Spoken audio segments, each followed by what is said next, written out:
विनंती करता हूं कि चंद्रपुर लोकसभा के इस विशाल जनसमुदाय को आप संबोधित करेंगे। सम्माननीय नड्डा साहब।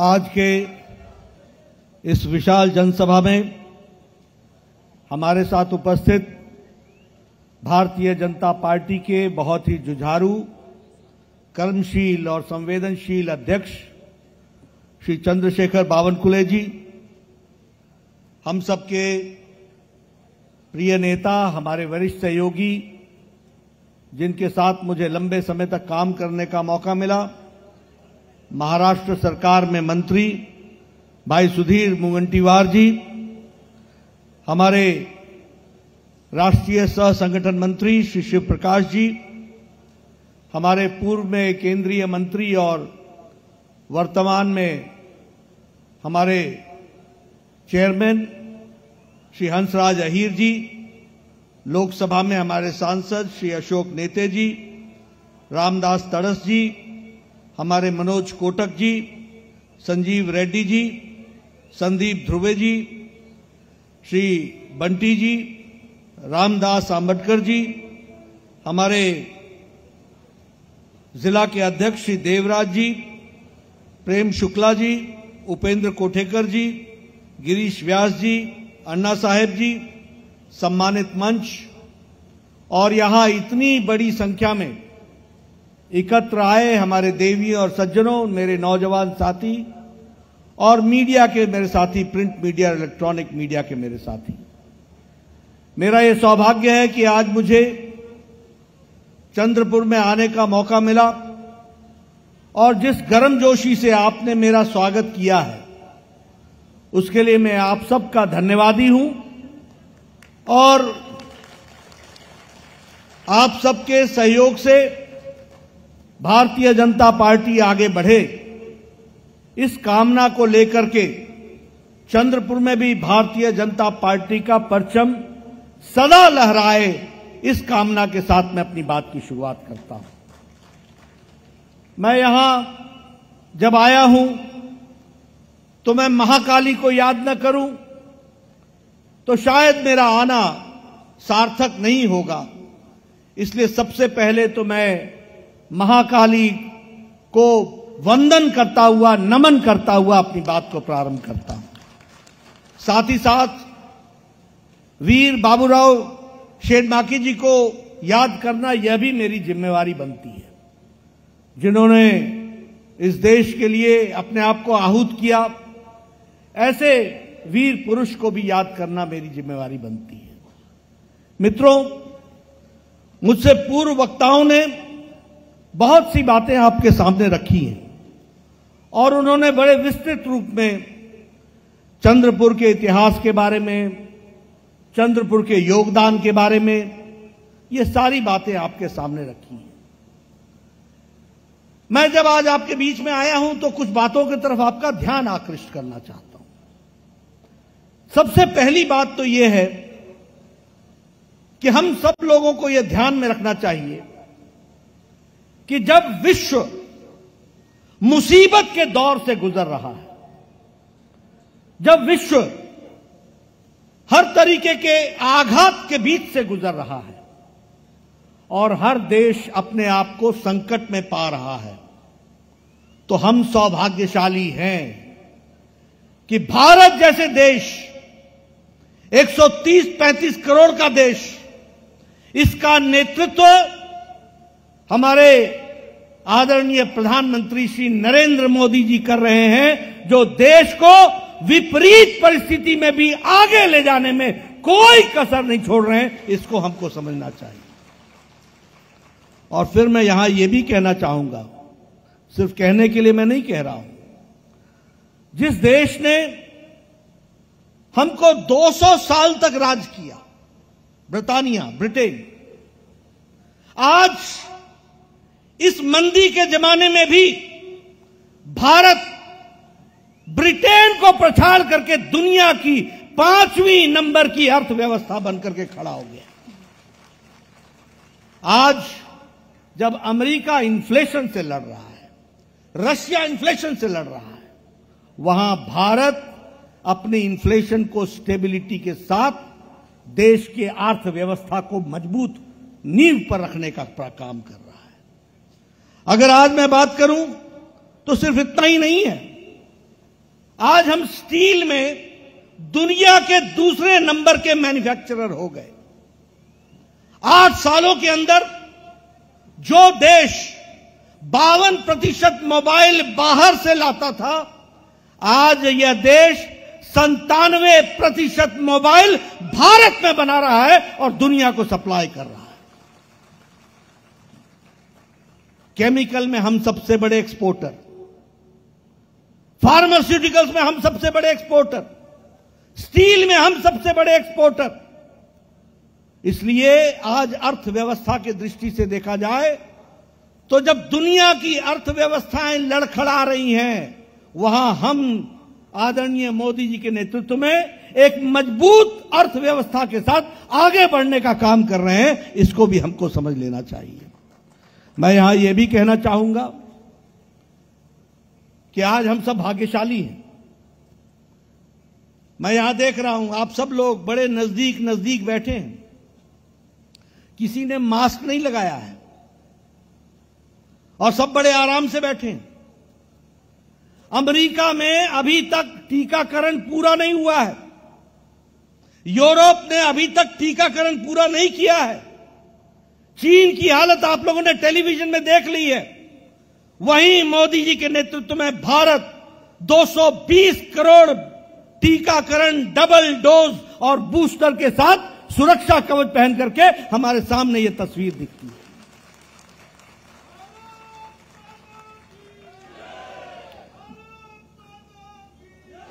मैं आपको इसलिए यह बात समझा रहा हूं क्योंकि हमें माता होना चाहिए। सूरज दिखे तो ये तो पता चले कि अंधेरा क्या होता है। अगर हमको मुसीबत ना दिखे तो हमें कैसे पता चलेगा कि हमारे नेतृत्व ने सही समय पर क्या फैसला लिया था जिसके कारण हम आज सुरक्षित हैं। इस बात को भी हमको समझ लेना चाहिए। मित्रों, मैं आपके सामने चर्चा करना चाहता हूं। मैं पूर्व में स्वास्थ्य मंत्री रहा हूं। मैं बार बार बोलता हूं, ये कांग्रेसी अनपढ़ इनके समझ में नहीं आता है। इस देश में ट्यूबरक्लोसिस की दवा को आने में 25 साल लग गए। इस देश में पोलियो की दवा को आने में 28 साल लग गए। इस देश में टेटनस की दवा को आने में 20 साल लग गए। इस देश में जापानी बुखार की दवा को आने में 100 साल लग गए। 1906 में जापान में दवाई बन गई थी और 2006 में भारत में आई थी। लेकिन ये कोरोना जो 20 जनवरी 2020 को पहली बार भारत में आया था, 2020 के अप्रैल में मोदी जी ने टास्क फोर्स बैठाया, भारत सरकार की तरफ से अर्थ की व्यवस्था की, साइंटिस्टों को प्रोत्साहित किया और 9 महीने के अंदर एक नहीं 2 वैक्सीन बना करके भारत खड़ा हो गया। यह बात भी हमको समझनी चाहिए। और मित्रों, वैक्सीन मैत्री के तहत हमने 100 देशों को वैक्सीन पहुंचाई है, 100 देशों को, और 48 देशों को मुफ्त पहुंचाई है। यानी भारत अब मांगने वाला भारत नहीं है, भारत अब मोदी जी के नेतृत्व में देने वाला भारत बन गया है। इस बात को भी हमको समझ लेना चाहिए। मित्रों, ये युद्ध हुआ और चल भी रहा है। इस युद्ध में कौन सा ऐसा देश है जो अपने लोगों को वापस लेकर के आया? कौन से ऐसे लोग हैं जिनको वापस सुरक्षित लाने की व्यवस्था किसी देश ने की हो? अमेरिका ने किया क्या? पाकिस्तान ने किया क्या? यूरोप ने किया क्या? किसी और देश ने किया क्या?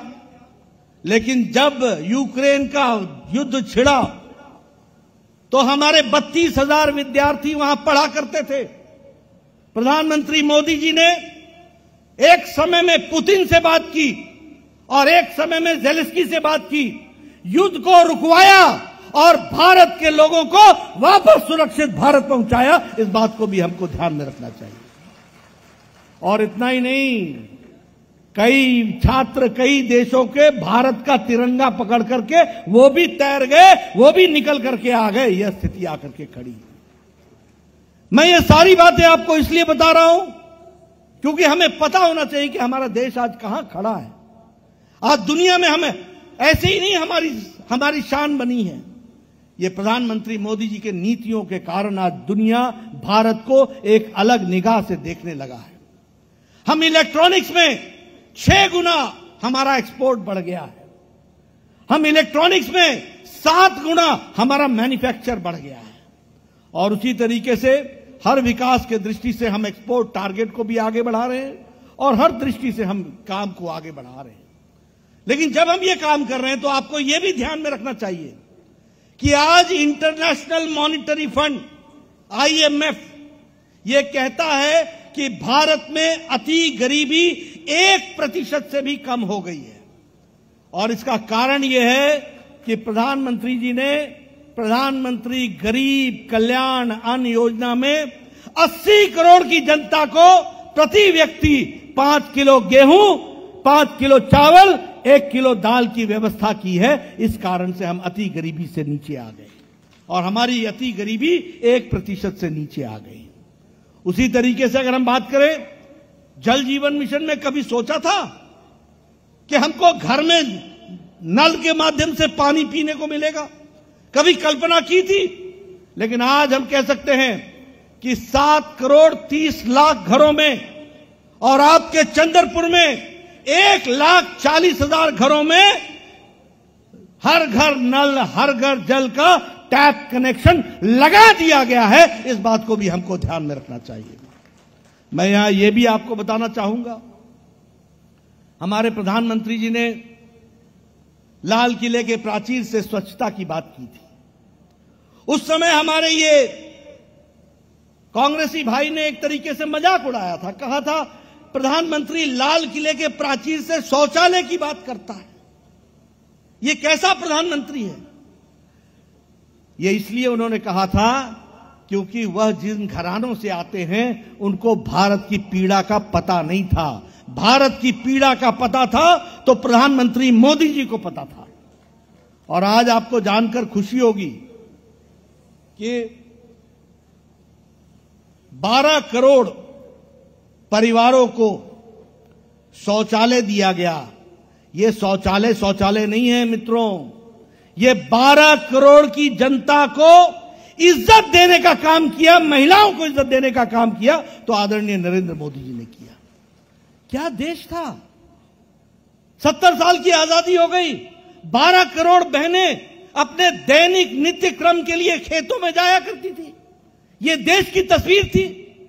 अगर 12 करोड़ बहनों को इज्जत दिया गया तो वह भी प्रधानमंत्री जी के द्वारा दिया गया, यह भी हमको ध्यान में रखना चाहिए।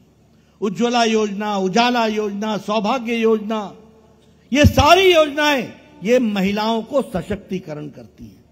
मुझे नहीं मालूम ये ट्राइबल एरिया है, लेकिन सुधीर जी, हंसराज जी, मैं गांव से आता हूं, मैं पहाड़ों से आता हूं। हमारे इलाके में महिलाएं सवेरे 4 बजे उठती थी, 5 बजे वो जाया करती थी अपने दैनिक नित्य कर्म करने के बाद जंगलों में लकड़ी काटा करती थी। लकड़ी काट करके बोझा सर पर डाल करके घर आया करती थी और तब जाकर के 6 बजे 7 बजे घर का चूल्हा जलता था और वह बच्चों को रोटी पका करके स्कूल जाने की व्यवस्था भेजती थी। आज 11 करोड़ बहनों के लिए उज्ज्वला के माध्यम से गैस का कनेक्शन दे दिया गया है। अब हमारी बहनें टक से लाइटर जलाती हैं, 5 मिनट में चाय, आधे घंटे में भोजन करा करके अपने परिवार को आगे बढ़ाती हैं। ये छोटी घटना नहीं है। मैं आप राजनीतिक कार्यकर्ता हैं, आपको मैं बताना चाहता हूं किस तरीके से आम महिलाओं को ताकत मिली है। इस बात को भी हमको समझना चाहिए। आप बताइए, प्रधानमंत्री किसान सम्मान निधि में हर चौथे महीने 11 करोड़ 74 लाख किसानों को 2-2 हजार रुपए मिल रहे हैं कि नहीं मिल रहे हैं? उनको ताकत मिल रही है कि नहीं मिल रही है? और सबसे बड़ी बात यह है कि एक प्रधानमंत्री बोलता था कि मैं 1 रुपया भेजता हूं तो 85 पैसे घर में बीच में खर्च हो जाते हैं, 15 पैसा ही जाता है। पता नहीं कौन सा हाथ था जिसमें वो फंस जाता था, कहां फंस जाता था। आज हमारे प्रधानमंत्री जी दिल्ली में एक बटन दबाते हैं और 11 करोड़ 74 लाख परिवारों को 2000 रुपए उनके खाते में 15 सेकंड के अंदर पहुंच जाता है, 15 सेकंड के अंदर। यह है डिजिटल इंडिया, यह है डिजिटल बढ़ता हुआ भारत। प्रधानमंत्री फसल बीमा योजना हो, किसान मानधन योजना हो, कोई भी योजना हो, सारी योजनाएं जो चलाई गई हैं वह देश को और किसान भाइयों को ताकत देने के लिए चलाई गई हैं, यह हमको समझना चाहिए। मैं यहां यह भी कहना चाहूंगा, आयुष्मान भारत जिसकी चर्चा भी सुधीर जी ने की, मित्रों ये दुनिया इससे चकरा जाती है। 10 करोड़ 74 लाख परिवार, 50 करोड़ लोग, यानी भारत की 40% की आबादी को मोदी जी ने 5 लाख रुपए गंभीर बीमारी से लड़ने के लिए हर साल सालाना 5 लाख रुपए देने की व्यवस्था की है। यह दुनिया का सबसे बड़ा हेल्थ कवरेज है, दुनिया का कोई मुकाबला नहीं कर सकता। 50 करोड़ का मतलब मालूम है, सारी अमेरिका की आबादी, सारी कनाडा की आबादी, सारी मेक्सिको की आबादी और आधी यूरोप की आबादी मिला लो तो भारत का आयुष्मान भारत बनता है। इस बात को समझ लेना चाहिए। ये ताकत और उनको ये व्यवस्था करके देना, यह भी हमको ध्यान में रखना चाहिए। मैं यहां आपके साथ बहुत सी बातें कर रहा हूं, आप कहोगे मेरे महाराष्ट्र की बात करो। मैं आपको कहना चाहूंगा, अभी पिछले महीने की 12 तारीख को प्रधानमंत्री मोदी जी आए थे, 11 तारीख को, और उन्होंने यहां पर 75,000 करोड़ रुपए के प्रोजेक्ट का शिलान्यास किया। 75,000 करोड़। यह है महाराष्ट्र, बदलता महाराष्ट्र। उसी तरीके से नेशनल रेल प्रोजेक्ट में 1500 करोड़ रुपए का प्रोजेक्ट दिया। उसी तरीके से national institute of one health, इसमें 110 करोड़ रुपए का प्रोजेक्ट दिया। नाग रिवर के लिए पोल्यूशन अबेटमेंट के लिए 1925 करोड़ रुपए का प्रोजेक्ट दिया।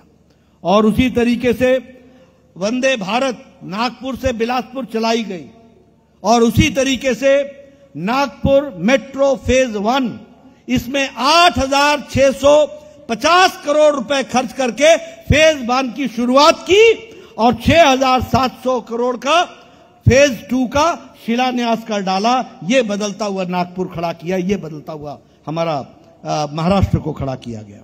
उसी तरीके से हृदय सम्राट बाला साहब ठाकरे जी का महाराष्ट्र का समृद्धि महामार्ग जो 520 किलोमीटर का है, नागपुर से शिरडी, उसका भी इनॉग्रेशन किया, उसका भी उद्घाटन किया, और साथ ही साथ 701 किलोमीटर का एक्सप्रेस वे के लिए 55,000 करोड़ रुपए का आवंटन किया है। मैं ये आंकड़े गिना रहा हूं मित्रों, कोई कांग्रेसी इस तरीके से आंकड़े गिना सकता है क्या? गिना सकता है क्या? कोई बता सकता है इस तरीके से? ये मोदी जी की संस्कृति है, रिपोर्ट कार्ड लेकर के जनता के बीच में जाना। जो कहा है वो किया है, जो कहेंगे वो करके देंगे। ये ताकत पैदा हुई है तो प्रधानमंत्री मोदी जी के नेतृत्व में हुई। और उसी तरीके से पिछले महीने की 18 तारीख को नितिन जी ने 8 नेशनल हाईवे का उद्घाटन किया, 1,800 करोड़ रुपए उस पर खर्च हुए। महाराष्ट्र का पहला इलेक्ट्रॉनिक मैन्युफैक्चरिंग क्लस्टर, यह भी 492 करोड़ रुपए का, इसका भी राजनांदगांव पुणे में इसका भी अप्रूवल जो है वो अप्रूवल मिल गया है। और इसमें 2,000 करोड़ रुपए खर्च होंगे इस क्लस्टर में, इलेक्ट्रॉनिक मैन्युफैक्चरिंग क्लस्टर में। और इसके साथ साथ इसमें लगभग 5,000 लोगों को डायरेक्ट नौकरियां मिलेंगी और लगभग 50,000 लोगों को इनडायरेक्ट नौकरियां मिलेंगी। यह इसके विकास के साथ जुड़ा हुआ है। अगर मैं नरेंद्र जी की और देवेंद्र जी के डबल इंजन की बात करूं तो एक नहीं बहुत से कार्यक्रम हुए हैं। अगर वाइब्रेंट गुजरात है तो मैग्नेटिक महाराष्ट्र है, और मैग्नेटिक महाराष्ट्र के लिए आप लोगों ने काम किया है। उसी तरीके से फॉरेन डायरेक्ट इन्वेस्टमेंट महाराष्ट्र में जब से आपकी सरकार आई है, फिर से जब से, मैं तब नहीं बता रहा हूं जब वो आगाड़ी की पिछाड़ी सरकार थी, अगाड़ी की पिछड़ी सरकार थी। अब मैं आपकी बात कर रहा हूं, जो आपकी सरकार आई है, 3,75,000 करोड़ रुपए का फॉरेन डायरेक्ट इन्वेस्टमेंट महाराष्ट्र में आया है। यह भी हमको ध्यान में रखना चाहिए। इसलिए एक नहीं, अनेकों काम को विकास की दृष्टि से जोड़ने का काम किया है। और मैं यहां यह भी कहना चाहूंगा कि बहुत से काम हैं जिनको पूरा किया गया। अगर मैं चंद्रपुर की बात करूं तो मुझे खुशी है कि मेडिकल कॉलेज की मान्यता देने का मुझे सौभाग्य मिला। लेकिन मुझे सबसे ज्यादा खुशी इस बात की है, यह ट्राइबल बेल्ट है। मैं स्वास्थ्य मंत्री था, प्रधानमंत्री मोदी जी ने जापान में जाकर के सिकल सेल की चर्चा की थी, दुनिया के मंचों पर उन्होंने चर्चा की थी। आज मुझे खुशी है कि उसका रिसर्च सेंटर और सैटेलाइट सेंटर भी अगर बना है तो चंद्रपुर में बना है, और उसके लिए भी काम हो रहा है, वह भी हमको ध्यान में रखना चाहिए। उसी तरीके से 2,000 करोड़ रुपए का लगभग इन्वेस्टमेंट चंद्रपुर के डिस्ट्रिक्ट में हो रहा है। प्रधानमंत्री ग्राम सड़क योजना में 35 सड़कें बन रही हैं और 223 किलोमीटर में 170 करोड़ रुपए का खर्च जो है वह भी तय हुआ है। मित्रों, मैंने आपके सामने एक तरीके से विकास की कहानी आपके सामने रखी है, आपको बताने का प्रयास किया है। देश, प्रदेश, चंद्रपुर, हर जगह अगर विकास की कोई कहानी लिखी गई है तो वह कमल के निशान के साथ और भारतीय जनता पार्टी के साथ लिखी गई है। इस इलाके की उपेक्षा की थी कांग्रेस के लोगों ने। विदर्भ इलाका उपेक्षित था, कोई काम नहीं होता था, कोई विकास नहीं होता था। आज मैं नेशनल हाईवे की बात कर रहा हूं, आज मैं मेडिकल कॉलेज की बात कर रहा हूं। कभी आपने सोचा था कि नागपुर में all India institute of medical sciences आएगा? कभी कल्पना की थी? आप या तो मुंबई जाते थे या दिल्ली जाते थे इलाज के लिए। आज विदर्भ के लोगों को कहीं नहीं जाना पड़ेगा, उनका इलाज विदर्भ में ही हो जाएगा। इस तरीके की व्यवस्था की गई है। इसलिए विकास की दृष्टि से जो काम भारतीय जनता पार्टी ने किया वो उसका कोई मुकाबला नहीं है। आप छाती ठोक करके जनता के बीच में जा सकते हैं और कह सकते हैं कि विकास का दूसरा नाम भारतीय जनता पार्टी है और विकास पुरुष का नाम नरेंद्र मोदी है। यह आप डंके की चोट पर कह सकते हैं। लेकिन मैं आपको बताना चाहता हूं कि आज मुझे दुख होता है कि महाराष्ट्र, जो अपनी जवान के लिए जाना जाता था, जो अपने शौर्य के लिए जाना जाता था, जो वीरता के लिए जाना जाता था, आज वहां सत्ता के लालच में आकर शिवसेना, उस समय की उद्धव की शिवसेना ने मुख्यमंत्री के कुर्सी के लालच के कारण पीठ पे छुरा भोग करके उन लोगों का साथ दे दिया जिनके खिलाफ स्वर्गीय बाला साहब देवरस सारी जिंदगी लड़ते रहे, उनके साथ जाकर के मिल गए। यह परिस्थिति ला करके खड़ी की। मैं सही बोल रहा हूं कि नहीं बोल रहा हूं? मैं सही बोल रहा हूं कि नहीं बोल रहा हूं? मैं पीछे से सुनना चाहता हूं, मैं सही बोल रहा हूं कि नहीं बोल रहा हूं? ऐसे लोगों को माफ करना है क्या? ऐसे लोगों को माफ करना है क्या? मित्रों, मैं कई बार ताज्जुब करता हूं, प्रधानमंत्री मोदी जी मंच पर, देवेंद्र भाई मंच पर, वहां चर्चा हो रही है। दिल्ली में नरेंद्र, महाराष्ट्र में देवेंद्र, और शिवसेना के उस समय के उद्धव के सारे लोग बैठे हुए हैं, चुपचाप हामी भरते थे। लेकिन जब नतीजे आए और नतीजे अच्छे आए तो मन में लड्डू फूटने लग गए और मन में इच्छा हो गई कि अब मुख्यमंत्री बनना है। पीठ पर छुरा भोग दिया। लेकिन सच्चाई ये होती है, एक बात ध्यान रखना, राजनीति में सच्चाई की तरफ ही सत्ता मुड़ती है, यह ध्यान में रखना चाहिए। और पानी हमेशा ऊपर से नीचे की ओर बहता है, इसको भी ध्यान में रखना चाहिए। इसलिए जो अननेचुरल अलायंस होता है वो अननेचुरल होता है, वो ज्यादा देर टिक नहीं पाता है। और मुझे ताज्जुब होता है कि ऐसी सरकार आई कि आपने अपने विचारधारा से कॉम्प्रोमाइज कर लिया, गणेश उत्सव बंद कर दिया, दही हांडी के कार्यक्रमों को रोक दिया। भारत की संस्कृति से जुड़े हुए महाराष्ट्र, जो विकास की दृष्टि से और संस्कृति से जुड़ा हुआ महाराष्ट्र था, उनकी सांस्कृतिक भावनाओं को ठेस पहुंचाते हुए उन लोगों के साथ खड़े हो गए जिन लोगों ने भारत के राजनीति में संस्कृति को समझने से इनकार किया था। ऐसे लोगों के साथ आप खड़े हो गए। और इसलिए आपको पता है कि उनको जो मुंह तोड़ जवाब मिला वह भी आपके सामने है। आज आपकी सरकार बनी है। आज एकनाथ शिंदे जी और देवेंद्र फडणवीस जी पूरी मजबूती के साथ महाराष्ट्र को विकास के आगे ले जा रहे हैं और इसको आगे ले जाएंगे। और हम लोगों को पूरी ताकत से आगे बढ़ना है और महाराष्ट्र के विकास में कोई कसर नहीं छोड़नी है। इस बात को भी हमको ध्यान में रखना चाहिए। मैं याद नहीं दिलाना चाहता, लेकिन हमारे पालघर में साधुओं के साथ जो बर्ताव हुआ, उद्धव हिंदू सम्राट के बेटे सीबीआई को इंक्वायरी थमाने से पीछे हट गए। एनसीपी और कांग्रेस के दबाव में आकर के क्या हो गया था? भ्रष्टाचार ऐसे करने लगे, 3-3 दुकानें खुल गई, 3-3 दुकानें। पहले शिवसेना को दो, यानी उद्धव को दो, उनके यहां जाइए, वहां माथा टेकिए, फिर कांग्रेस में माथा टेकिए, फिर एनसीपी में माथा टेकिए। माथा टेकते टेकते माथा ही झुक गया। यह स्थिति ला करके खड़ी कर दी।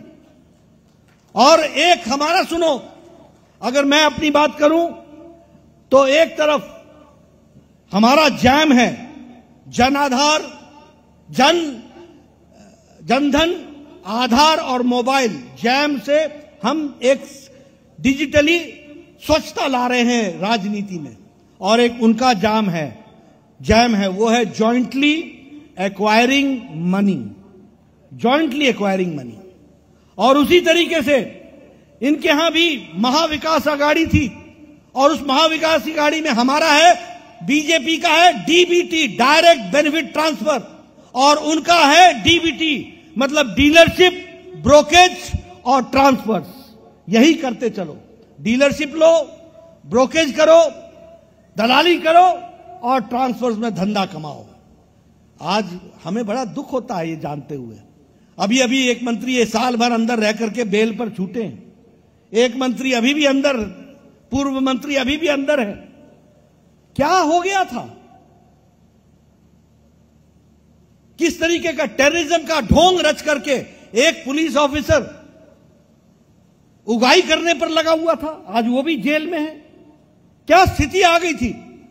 आज बताइए, जब से शिंदे जी की सरकार आई है, देवेंद्र फडणवीस जी आए हैं, विकास का काम चल पड़ा है कि नहीं चल पड़ा है? चल पड़ा है कि नहीं चल पड़ा है? भ्रष्टाचार पर रोक लगी कि नहीं लगी? लोगों को राहत मिली कि नहीं मिली? मित्रों, मैं आपसे ये निवेदन करने आया हूं, राजनीति में इशारों को समझो और राजनीति में हमेशा ध्यान रखो कौन लोग आपके सही शुभचिंतक हैं और कौन लोग घड़ियाली आंसू बहाकर आपके हुकूकों का नुकसान करते हैं। और मुझे पूरा विश्वास है कि आपके ध्यान में आएगा कि इस काम को करने के लिए, महाराष्ट्र को आगे ले जाने के लिए और कोई नहीं है, वह हमारी सरकार, भारतीय जनता पार्टी, एकनाथ शिंदे जी और देवेंद्र फडणवीस की सरकार है। और पार्टी में भारतीय जनता पार्टी आगे बढ़ने के लिए, आपकी सेवा के लिए आतुर है। ऐसी पार्टी को आगे बढ़ाना आपकी जिम्मेवारी है। आज मैं नए साल पर चंद्रपुर से मैं अपनी शुरुआत कर रहा हूं। सुधीर मुनगंटीवार जी ने कहा है, हंसराज जी ने कहा है कि कश्मीर से लेकर के कन्याकुमारी तक और कच्छ से लेकर के कटक और नॉर्थ ईस्ट तक हमको भारतीय जनता पार्टी को विजयश्री बनाना है। मैं जरूर बनाऊंगा, इसके लिए पूरी ताकत लगाऊंगा, लेकिन उसकी शुरुआत चंद्रपुर से होगी, इसको भी हमको ध्यान में रखना होगा। मुझे पूरा विश्वास है आप हमारी बात को पूरा करेंगे। कमल खिलेगा, सूरज निकलेगा, अंधेरा छटेगा, देश आगे बढ़ेगा। बहुत बहुत धन्यवाद।